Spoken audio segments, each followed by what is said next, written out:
Hey, what's up, Poke Peeps? This is Pokemon Master Aster bringing you the first video on my new channel. You may recognize me as Celine from Limitlessly Unique Films, and today I'm just going to bring you a simple Wi-Fi battle, and I figured out a way to get the glare out, but I kind of have to sit sideways to this, so it's going to be a little difficult for me and uncomfortable because I have to sit in a different chair, but that's alright. This video today is going to be the first in a series, the first series I'm going to feature on this channel called Wrecking Wi-Fi Wednesdays. I'm going to try and do this annually for you guys. I figured out a really good way to be able to make sure I always have a video for you all. So hopefully the constant uploading and new channel focus specifically on Poke content will bring more viewers in and more supporters. Should be a lot easier to form a community as opposed to on my Limitlessly Unique channel, because on there I have so much diverse content that it's really hard to form a community, a good community, with all the different things I have going on. So I decided to try out a second channel. If it doesn't work, I'll get rid of it, but if it does, then we can make a really cool Pokemon community together. So I hope everyone enjoys this battle, and let's just dive right in. For the longest time, people kept forfeiting battles against me for a while after I built my shiny team. I did have a full shiny team. I'm going to upload a video on that because I did get one win with them.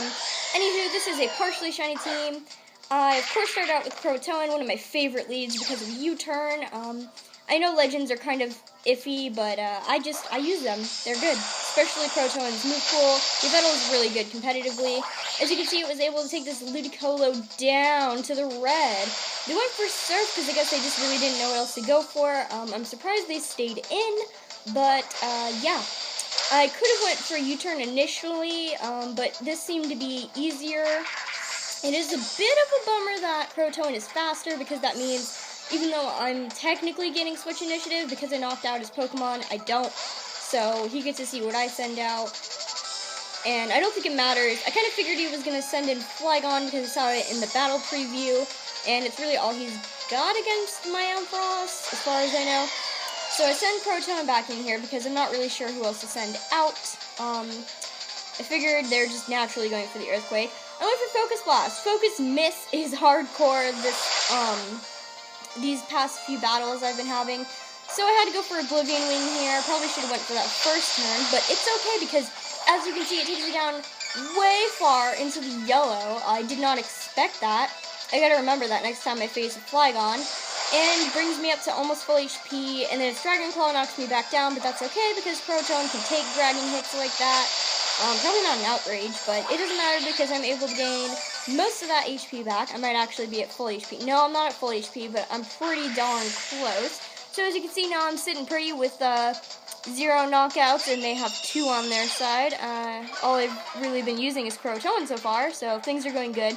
I originally was afraid of Staraptor because it's the only thing that can really counter my Ursa Ring and such. And yeah, I knew it must have been running close combat.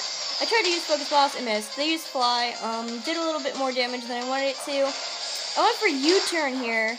Probably not the best idea. I could have gone for an Oblivion Wing. I know I couldn't have gone for Phantom Force. Clearly, it would have had no effect.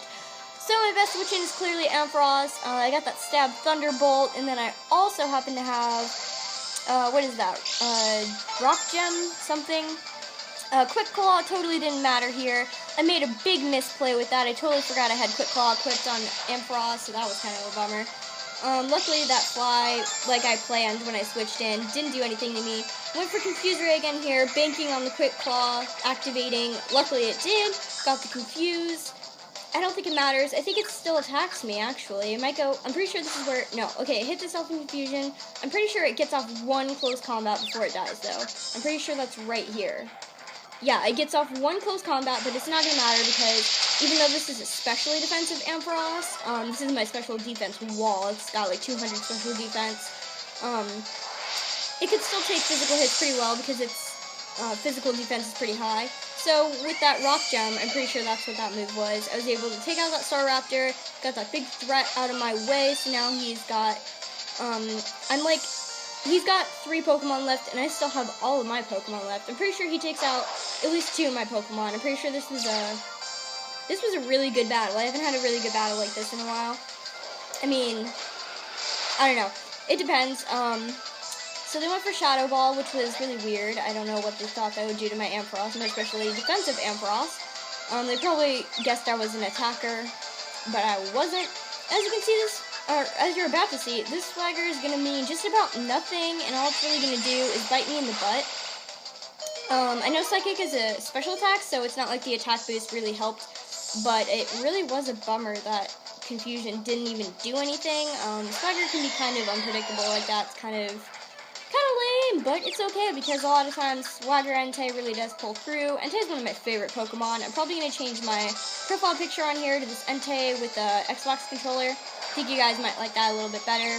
More properly represents the channel. You'll see me in videos eventually, so you don't need a picture of me.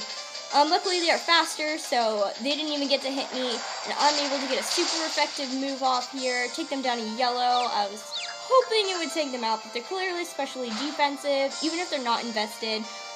It is possible Delphox has some special defense bulk behind it, so I went for Oblivion Wing here, clean up, decided to take out the Delphox, get some HP back at the same time.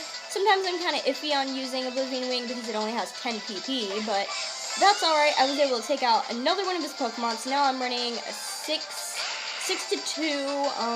They're going to take out... When are they going to take out one of my Pokemon? It'll be seen here. This was a pretty quick battle. It's a really good battle to be able to upload in the 720p for you guys. I'll be able to give you 1080 sometime soon with quick battles like this. I wasn't counting on the Sludge Bomb. I was actually thinking they'd be running Thunderbolt since they switched in on my Yveltal. So unfortunately, that kind of just killed me. I was also hoping the Quick Claw would activate so I could get a Light Strain up since this is clearly a special attacker.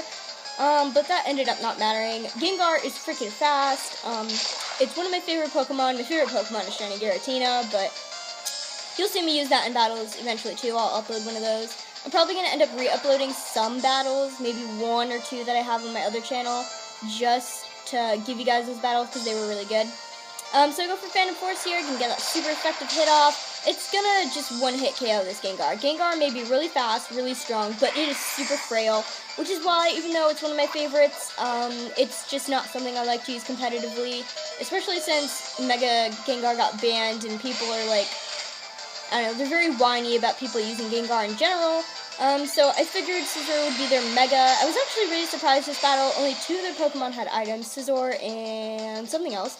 Another possible Mega, I forget which one. So I go for Oblivion Wing here. I thought it would be super effective. Totally forgot about the Steel type, but it doesn't matter because it took it down very, very nicely to half. This is where I think they start being able to take out some of my other Pokemon. I did get poisoned by that Sludge Bomb from Gengar, so that is a bummer. Lost my Croatoan, but Croatoan really put in the work. Out of all the Pokemon, I think Croatoan put in the most work in this battle. I didn't even get to feature a lot of my Pokemon, or quite a few of my Pokemon in this battle. Which, I guess that's nice, you know, to be able to go and, like, 4-0 somebody, but I did kind of want to use all my Pokemon. I probably should have went for an Icicle Crash here, but I was fearing the miss, and I do have King's Rock, and this is a Skill Link Cloister, so I figured this would be my best bet. I could have went for Razor Shell or even Shell Smash, but I didn't. I might actually go for Shell Smash right here. I think I did. Yes, I did. First time successfully using Shell Smash, and it is going to make me faster than the Scizor, so next turn, I think I'm going to be able to take it out with a Razor Shell. Yes, that's what I do. So my speed rose sharply. That's really imperative, that the Shell Smash raises your speed sharply, along with attack and special attack.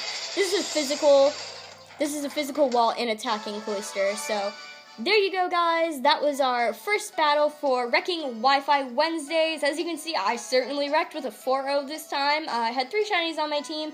I had Trevenant and Ursaring. Those are my other 2 shinies. They didn't get to be featured, unfortunately, but you will see them in the next battle. I'm going to do a strategy breakdown on Ursaring, my Ursaring, because seriously, it can wreck. As long as there are no fighting type threats on the field or hardcore special attackers, and if I still have a special wall or my Trevenant to switch into for fear of physical attacks, like close combat, that can be a real problem. But I have a really good set. It's got a great ability. It's shiny, and I got the perfect item for it. It really is. It's going to be really good. I've never done strategy breakdowns of Pokemon before, not even on my old channel, so I hope you guys will be looking forward to that. I hope you all enjoyed. Thank you for joining us today. And I'm not sure how to sign out just yet. I'm just going to stick with my old sign out for now, so I will see you, Space Cowboy.